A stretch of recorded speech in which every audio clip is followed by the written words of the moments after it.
From excessive speeding and reckless overtaking to distracted driving and careless use of roundabouts, dangerous practices continue to plague Saint Lucia's road network, leaving families mourning loved ones and communities searching for answers. This alarming trend has once again placed road safety under intense national scrutiny, with many citizens calling for stricter enforcement, greater public awareness, and a cultural shift in driving on the island roadways.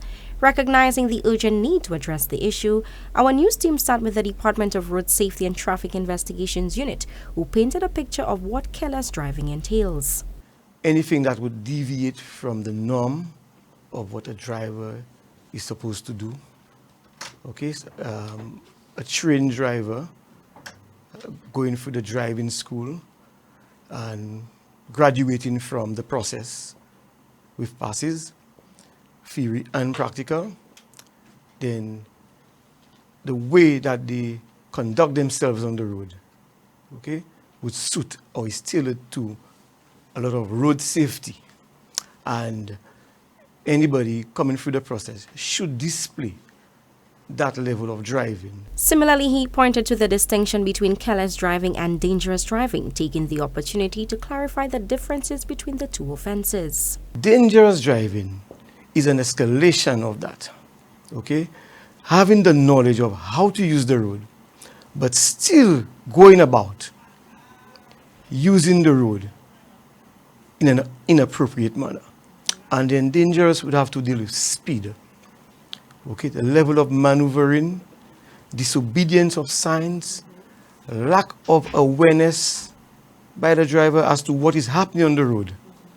Okay, and even if their actions, being aware of what's happening on the road, and they continue to drive in a manner which would endanger the public, is dangerous driving.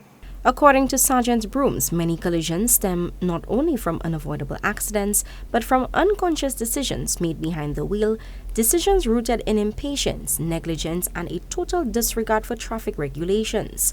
He drew reference to the idea that the Bexar Highway stands out as one of the roadways, among others, which are prone to heightened vehicular collisions. The Bexar area is well noted for those serious collisions. The Viewfort Labrie Highway, the Viewfort Meekwood Highway.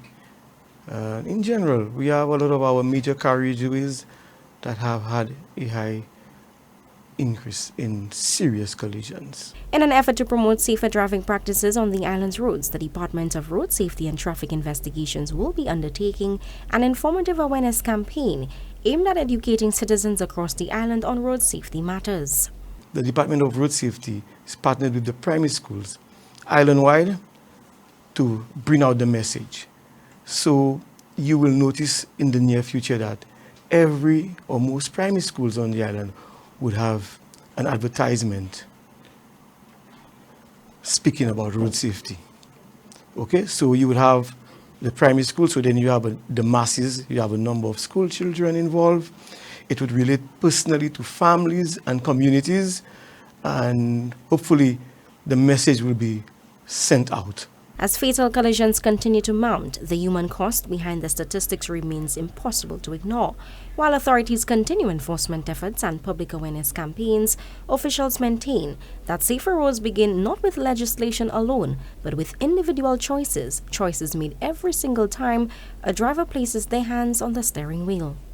For Choice News Now, I am Kishana Smith.